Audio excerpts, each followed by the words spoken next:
तो दोस्तों हम लगा रहे हैं आपके हर एक फॉलोवर पे एक पेड़। अगर आप भी अपने नाम का पेड़ लगवाना है तो हमारे इंस्टा अकाउंट को फॉलो करें। ये पेड़ सुनीता कोहली जी की तरफ से। ये पेड़ अंशु शर्मा की तरफ से।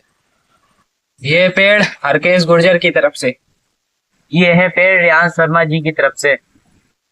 ये पेड़ यश पाठक की तरफ से। अगर आपको भी अपने नाम का पेड़ लगवाना है तो हमारे इंस्टा अकाउंट को फॉलो करें।